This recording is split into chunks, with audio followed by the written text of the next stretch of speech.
हमारे पास आज हमने स्टडी करना है और ये जो हीटिंग सिस्टम है हमारे पास इसको जिसमें फ्लैट प्लेट कलेक्टर्स हैं, एवैक्यूएटेड ट्यूब कलेक्टर्स हैं ये सामने और पैराबोलिक ड्राफ्ट कलेक्टर्स हैं वो बैक साइड पे। ठीक है, flat plate collectors, evacuated tube collectors और पैराबोलिक ड्राफ्ट कलेक्टर्स। फिर इसके बाद वो विंड मैस्ट है उसके बारे में थोड़ी सी आपको डिटेल बता देंगे और सोलर पीवी सिस्टम हमारे पास लगा हुआ है। इन तीनों के बारे में आपको डिटेल थोड़ी थोड़ी बता दूँगा। अच्छा, ये जो सेटअप लगा हुआ है बेसिकली इसका पर्पज़ ये है कि हम किसी भी सिस्टम को जिसमें हमें हीटेड वाटर चाहिए होता है तो उस वाटर को प्री हीट करने के लिए हम जो है ना इस सेटअप को यूज़ करते हैं। जैसे आपने कोई बॉयलर चलाना है तो बॉयलर का काम क्या है, उसमें आप हीट देंगे तो जो वाटर को हीट करेंगे और फिर स्टीम में कन्वर्ट करेंगे। जैसे स्टीम टर्बाइंस चल रही हैं या आप फर्दर किसी सिस्टम में, जैसे हमारे पास ये नीचे सिस्टम लगा हुआ है ये एक टाइप का एयर कंडीशनिंग सिस्टम है, लेकिन ये हीटिंग भी करता है सर्दियों में और गर्मियों में जो है ये कूलिंग करता है। तो उस सेटअप को चलाने के लिए हमें हीटेड वाटर चाहिए होता है ह्यूमिडिटी को कंट्रोल करने के लिए।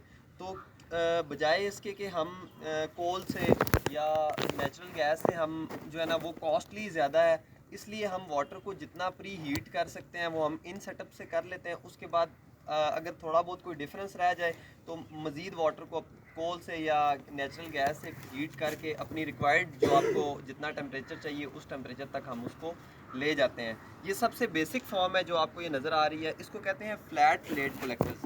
ये सारे सीरीज़ में लगे हुए हैं और इसमें जो इसके पार्ट्स क्या क्या हैं। सबसे पहले इसके ऊपर ये ग्लास है, ठीक है। ग्लास के नीचे ये आपकी एब्जॉर्बेंट शीट है। ये क्या कर रही है, ये वाटर को ये हीट को एब्जॉर्ब कर रही है। इसके नीचे ये कॉपर ट्यूब्स हैं, इन ट्यूब्स में आपका वाटर फ्लो कर रहा है। वो टैंक से हमने वाटर लिया हुआ है, ये ठंडा पानी है टैंक वाला जो नॉर्मल एटमॉस्फेरिक टेम्परेचर पे जो वाटर आ रहा है वो वहाँ से इधर इन हो रहा है। पंप लगा हुआ है जो इसको वाटर को यहाँ से सर्कुलेट करवा रहा है या फ्लो करवा रहा है। तो वो क्या कर रहा है, वाटर यहाँ से इनलेट हो, यहाँ ये इसकी इनलेट है, यहाँ से वाटर इन हो रहा है। इन होने के बाद तो ये जो एब्जॉर्बेंट शीट है ये क्या कर रही है, हीट को एब्जॉर्ब कर रही है और ये जो पाइप है ये इस शीट के साथ विद इन कॉन्टैक्ट है, ठीक है। तो जब कोल्ड वाटर इस पाइप में से फ्लो करेगा और शीट क्योंकि हॉट होगी तो जो हीट है वो ट्रांसफ़र होगी कोल्ड वाटर में। तो क्या होगा कि वाटर जो है वो हीट अप होगा। सबसे पहले इस एक फ्लैट प्लेट से गुजरेगा तो इनके साथ थर्मोकपल लगे हुए हैं, ठीक है। जो स्टूडेंट्स ने वर्किंग की है वो हर प्लेट का आप डिफरेंट जितना आपको वाटर की हीट करना है, जितनी आपकी रिक्वायर्ड जो टेम्परेचर है उस हिसाब से आप इसको फ्लो करवाते हैं। एक तो मैटर करता है फ्लो रेट, आपने फ्लो रेट कितना सेट किया हुआ है। अगर फ्लो रेट ज़्यादा हाई है तो क्या होगा कि वाटर कम हीट होगा, क्यों कम थोड़ी देर के लिए स्टे करेगा उसमें से, उसका फ्लो रेट ज़्यादा होगा वो जल्दी से पास हो जाएगा। जितना वाटर फ्लो रेट कम होगा उतना वाटर ज़्यादा हीट अप होगा, ठीक है। तो वो इस ट्यूब में से जब पास होगा तो वाटर का टेम्परेचर आहिस्ता आहिस्ता राइज लेगा। तो इन ट्यूब में से वाटर पास होके पहले एक फ्लैट प्लेट से गुजरेगा फिर दूसरे फ्लैट प्लेट से, तो तकरीबन 15 से 20 डिग्री का डिफरेंस जो है ना वो आ जाता है, ठीक है। इस कंडीशन में गर्मियों में तो काफ़ी ज़्यादा हाई टेम्परेचर पे चला जाता है। तो फिर उसके बाद इस सेटअप सारे के बाद अगर वाटर को मज़ीद आपकी रिक्वायरमेंट है कि मज़ीद हीट देनी है उसको, फिर इससे एडवांस फॉर्म जो है वो ये आपकी ये सामने लगी है, ये है एवैक्यूएटेड ट्यूब कलेक्टर्स, ये बैक साइड पे भी लगे हुए हैं, ठीक है। तो वाटर पहले वहाँ से आएगा, इधर से पहली प्लेट से इन होगा, यहाँ से वाटर थोड़ा सा प्री हीट होगा, फिर उसके बाद नेक्स्ट प्लेट में चला जाएगा, वहाँ से फर्दर हीट अप होगा, फिर इस तरह थर्ड में और फिर इस तरह फोर्थ में। अगर इससे मज़ीद आपको ज़्यादा हीट करना है वाटर को तो फिर आप एवैक्यूएटेड ट्यूब कलेक्टर्स में ले आएंगे इसको, ठीक है। इस साइड पे आ जाए।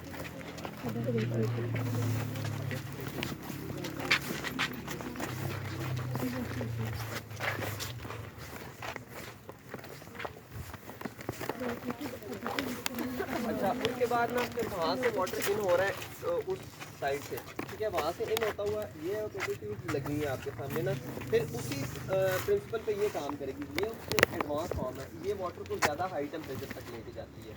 अच्छा, इसमें ये ऊपर आपका ग्लास है, ठीक है, इसके नीचे एब्जॉर्बेंट ग्लास है, ठीक है। उसके अंदर एक ट्यूब है, कॉपर ट्यूब है, उसमें आपका इथाइल ग्लाइकोल या कोई भी ऐसा लिक्विड आप यूज़ कर सकते हैं जो अपनी फॉर्म को चेंज करे। जो जल्दी से मतलब लिक्विड से वेपर फॉर्म में चला जाए। तो क्या होता है जब इस पे धूप पड़ती है तो जो आपका उस ट्यूब में जो आपका जैसे इथाइल ग्लाइकोल इन ट्यूब में यूज़ हुआ है तो वो क्या करता है, वो जल्दी हीट अप हो जाता है। हीट अप होता है तो अपनी फॉर्म को चेंज कर लेता है, वो लिक्विड से गैस फॉर्म में चला जाता है। ऊपर वाटर फ्लो हो रहा है, वो नीचे होता है, ठीक है। जब वो लिक्विड होता है तो वो नीचे होता है। जो जो टेम्परेचर राइज करता है तो वो इस ट्यूब में फ्लो करता है, वो ऊपर आता है और यहाँ पे आपका ठंडा पानी सर्कुलेट कर रहा होता है। तो जब वो यहाँ पे पहुँचता है तो वो गैस फॉर्म में होता है और इसके साथ जो आपका ठंडा पानी का पाइप है वो कनेक्टेड है। तो जो ही आके वो अपनी हीट ट्रांसफ़र करेगा वो दोबारा लिक्विड फॉर्म में चला जाएगा। इस तरह ये सर्कल रिपीट होता रहता है और आपका वाटर जो है इसमें से हीट अप होता रहता है, ठीक है। अब इसके आगे अगर आपने फर्दर मजीद हीट अप करना है, गर्मियों में इतना होता है कि ये अगर आपका वाटर का फ्लो रेट कम रखे ना इसमें, तो यहाँ से मतलब आपकी स्टीम निकल रही होती है, ठीक है। स्टीम फॉर्म तक आपको ये वाटर को ले जाता है। अगर इससे मज़ीद फर्दर आपको हीट अप करना है उसको, तो फिर वो आ गई है एवापोरेटेड ट्यूब कलेक्टर्स है। ये भी वर्किंग में नहीं है। ये इसका फंक्शनिंग ऐसी होती है कि ये कन्वर्ज कर देता है हीट को एक पॉइंट पे, सेंटर पॉइंट पे। जो इसका ये सेंटर में होल नजर आ रहा है, इधर एक ट्यूब लगती है, ठीक है। उस ट्यूब में आपका वाटर जो है वो फ्लो करता है। इस पे अभी नैनो पार्टिकल वगैरह भी यूज़ किए हैं डिफरेंट एक्सपेरिमेंट के हिसाब से जो स्टूडेंट्स की रिक्वायरमेंट होती है।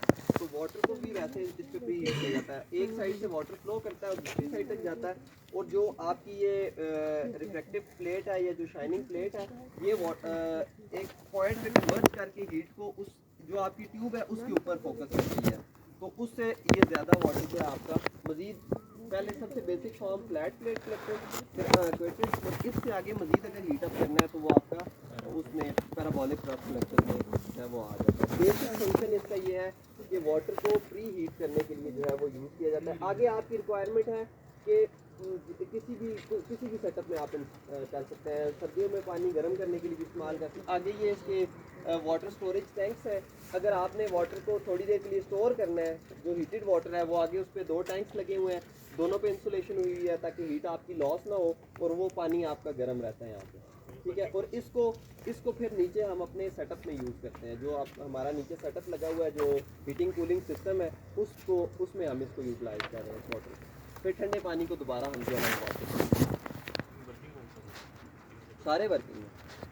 नहीं, वो एक उसमें भी अभी उसकी ट्यूब्स उतारी हैं, उसकी ट्यूब्स की रिपेयरिंग चल रही है, तो उसको उतारा हुआ। बाकी ये भी फंक्शनल है, वो भी फंक्शनल है, और वो दूसरा भी फंक्शनल है। वो सारा जो सेटअप नीचे शेड है ना, शेड के नीचे जो रूम बना हुआ है वो टेस्ट रूम है। उसमें हम जैसे गर्मियों में होता है कि आपकी ह्यूमिडिटी बहुत ज़्यादा बढ़ जाती है, वो नीचे एक सेटअप है, वो एयर कंडीशनिंग से वो अभी फिलहाल एक्सपेरिमेंटेशन चल रही है कि जैसे सावन के महीने में आपकी ह्यूमिडिटी बहुत ज़्यादा बढ़ जाती है, तो हीटिंग सिस्टम ऐसा हो साथ जो आपकी ह्यूमिडिटी को कंट्रोल कर रहा हो। तो ये वाटर को प्री हीट करके हम उस सिस्टम में यूटिलाइज कर रहे हैं, और उस सिस्टम से आगे हम कंट्रोल्ड इन्वायरमेंट में एक आर्टिफिशियल इन्वायरमेंट जनरेट कर रहे हैं, उसमें फिर टेस्टिंग कर रहे हैं आगे उस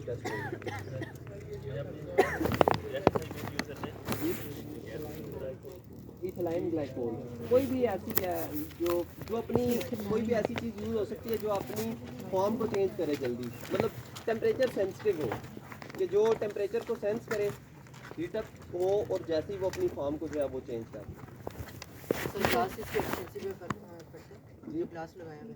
ग्लास इसकी एफिशिएंसी मतलब वो हीट को बढ़ाने के लिए यूज होता है। ग्लास से जो आ रही है, जो रेज आ रही है, वो रिफ्लेक्ट नहीं होंगी। नहीं, वो इसको इसका डिज़ाइन इस तरह का है ना, वो उसको कन्वर्ट करके उस पॉइंट पे फोकस करवा रही है ना। जो नीचे आपका ये जो ब्लैक कलर का ग्लास है, उस पे वो उसको कन्वर्ट करके उस पर इफेक्ट करवा रही है ना, जिसकी वजह से आपका हीट जनरेट हो रही है। ये तो एल्यूमिनियम है, कौन सा ये थर्मोकपल है ना, इसके साथ आप थर्मोमीटर लगाते हैं और आप टेम्परेचर देख रहे होते हैं। हर स्टेप पे आप जितने मर्जी थर्मोमीटर लगा लें, आपको हर स्टेप पे उसका पता चलेगा कि कितना इसका जो है ना वो टेम्परेचर राइज हुआ है। अब यहाँ से यहाँ तक ट्रैवल करने में कितना टेम्परेचर ने राइज किया है वो आपको पता चल जाएगा।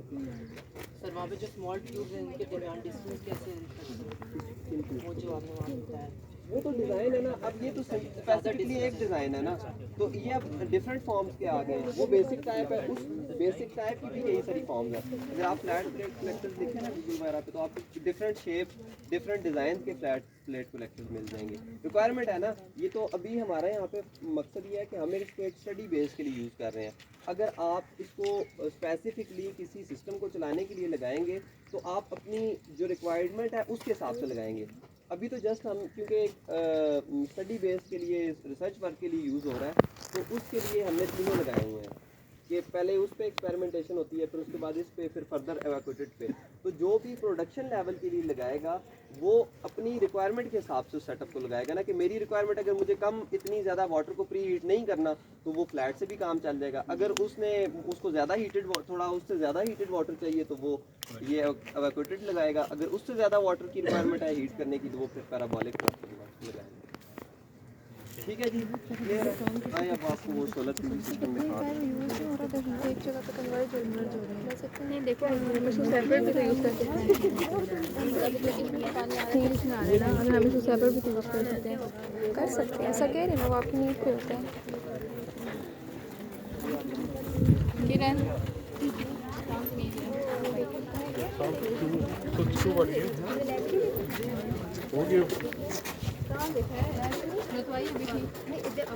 थर्मोमीटर जो होता है वो विंड की स्पीड बताता है, वेलोसिटी मीटर पर सेकंड में। तो ये इसका डैक जी वेदर स्टेशन ये लगा, ये उसी का एक पार्ट है ना। ये पहले ये छोटा वेदर स्टेशन था, फिर ये उसके बाद वो फिर एक स्टूडेंट का पीएचडी का थीसिस था मेरे हाल में, उसकी एक्सपेरिमेंटेशन के लिए ये विंड मैस्ट उन्होंने कलर का हाथ से यहाँ पे शिफ्ट किया था। तो ये लोकल वेदर का डाटा लेना था वगैरह ने, तो ये प्रोजेक्ट किया था उन्होंने, कलर का हाथ से शिफ्ट किया था। इधर आ जाओ, पहले इसको थोड़ा सा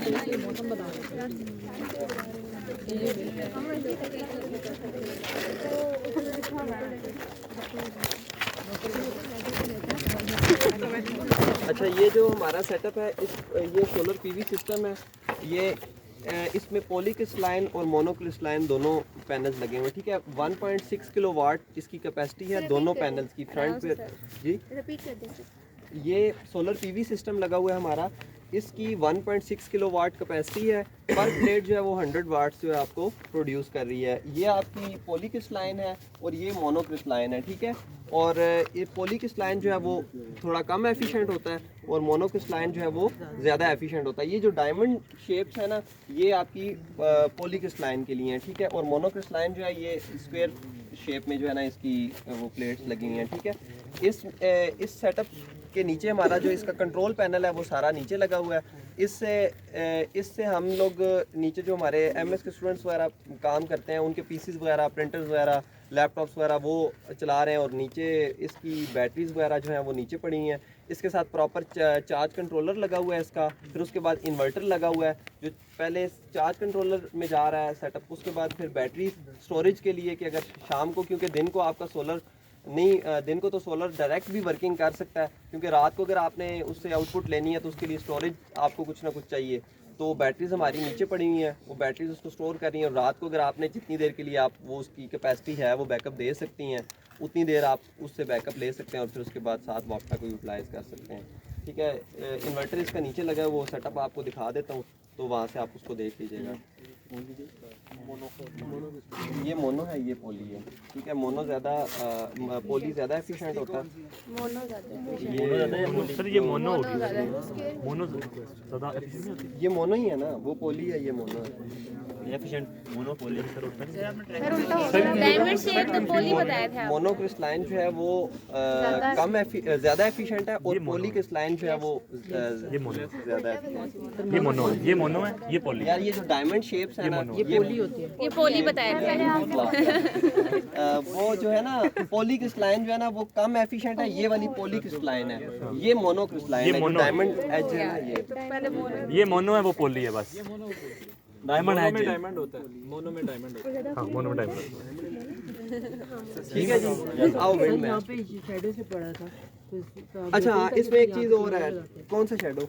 नहीं, इसका शेडो इतना इफेक्ट नहीं करता, मैं आपको बताता हूँ। अच्छा, इसको डिसाइड कैसे करते हैं कि हमने कहाँ पे अपना सोलर पैनल लगाना है? अच्छा, हमारे पास एक मैनुअल सेटअप है जिसको हम देख के ना उसको कहते हैं सोलर पाथ फाइंडर।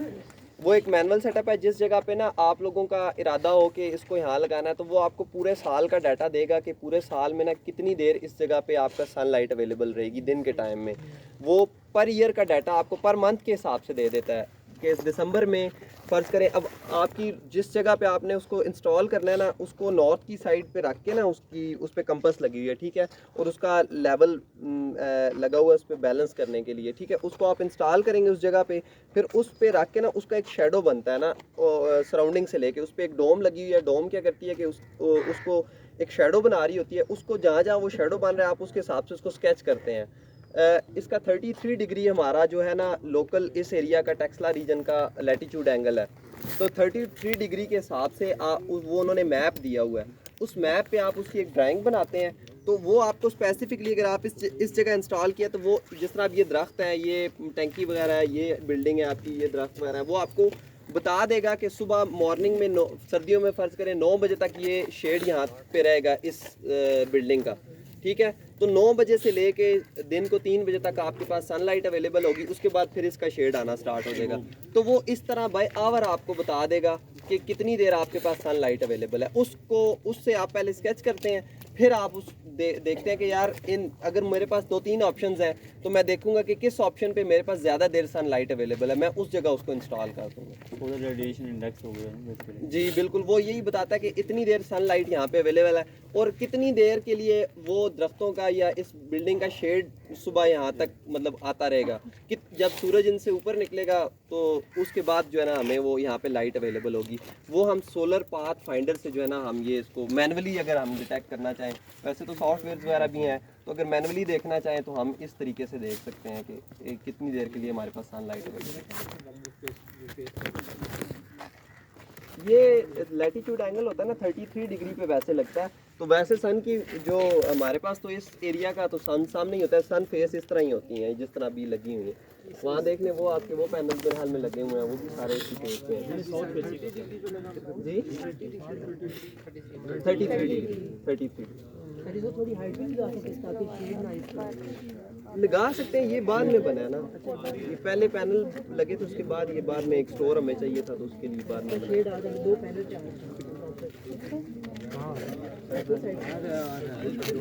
आता है, थोड़ा बहुत आता है। अभी तो गर्मियों में नहीं आता, सर्दियों में क्योंकि थोड़ा सा उस साइड, गर्मियों में तो सन बिल्कुल ऊपर से जा रहा होता है ना, तो गर्मियों में नहीं आता। यार तुम स्केचअप पर कर दो ना, वो चेंज कर देंगे। चलो स्केच करके देगा, मैं पोट दूंगा। आ जाओ, वो बाहर चलते हैं जरा, छत पे ही रहने देना, अच्छा है, पूरे छत में मुआयना कराएंगे।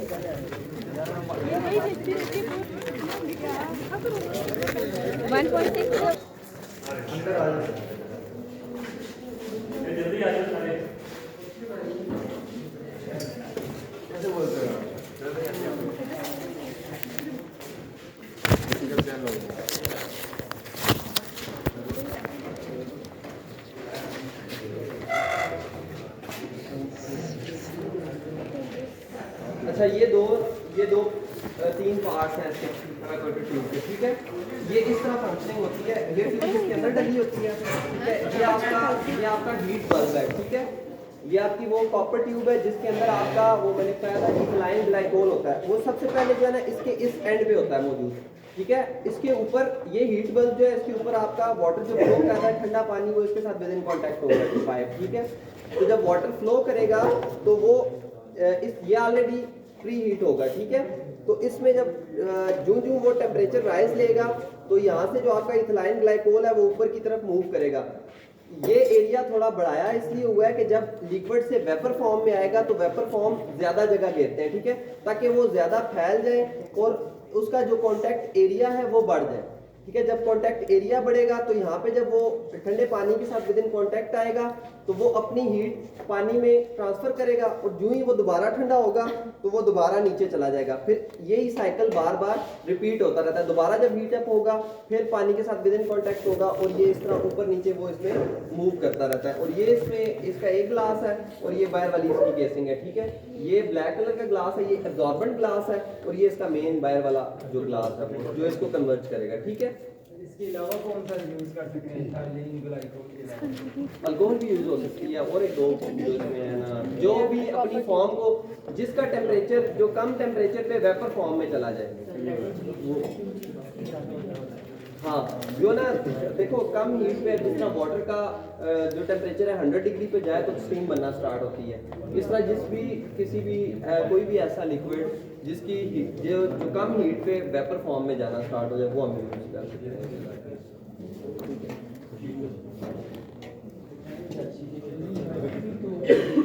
चलो आ जाओ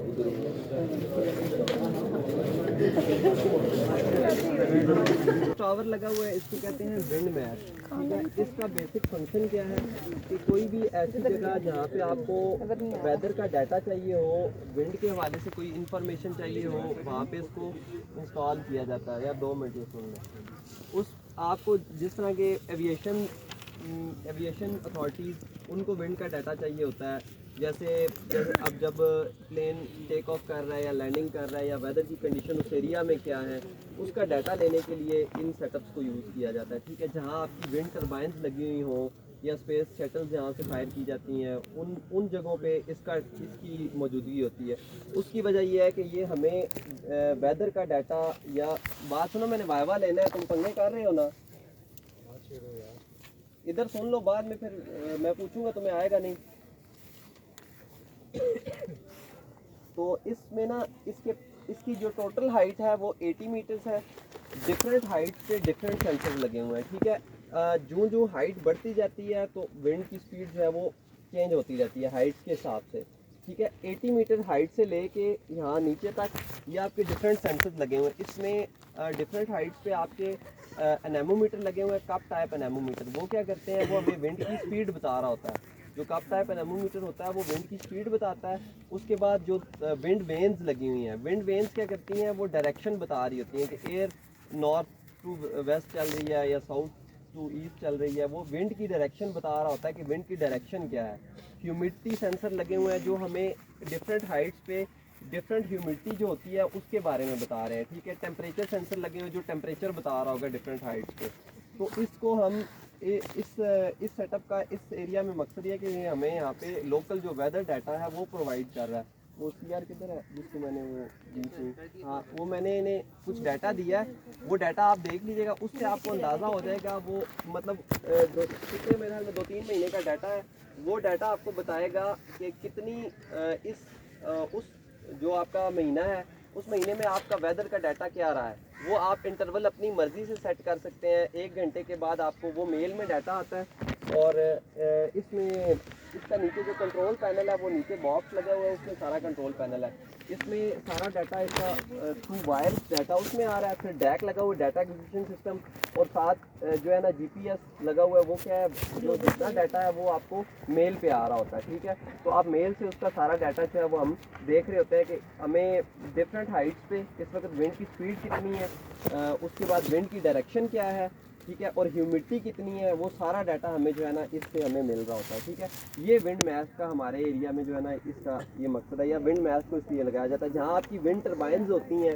विंड टर्बाइंस लगाने से पहले हमें उस एरिया का लोकल डाटा चाहिए होता है कि विंड की स्पीड क्या है, डिफरेंट हाइट्स पे क्या स्पीड है, हमें विंड टर्बाइन जो लगानी है उसकी हाइट कितनी रखनी है, ठीक है, उसका साइज़ कितना रखना है। कि फ़र्ज़ करें इतनी बड़ी आप विंड टर्बाइन लगा दें कि उतनी एयर का गस्ट ही उतना ज़्यादा उस एरिया में ना मौजूद हो कि जो उसको रोटेट करवा सके, या विंड का जो हमारे पास है वहाँ पे डाटा वो ज़्यादा शो कर रहा है और हम उसके मुकाबले में छोटी टर्बाइन लगा दें, अब हालांकि हम उससे ज़्यादा जनरेशन ले सकते हो। तो इस तरह की चीज़ों के लिए हम जहाँ भी विंड का डाटा जहाँ भी यूज़ हमें चाहिए वहाँ पे आप इसको लगा सकते हैं, ठीक है जी। बस आज का तो अंदर आके बाकी वो उसका डाटा देख लें, फिर उसको थोड़ा सा स्टडी कर लें, फिर उसके बाद आपका वाइवा लेके आप लोग लेट आए हो, किधर थे? ये आपके पीछे जो खड़ा है किधर थे हैं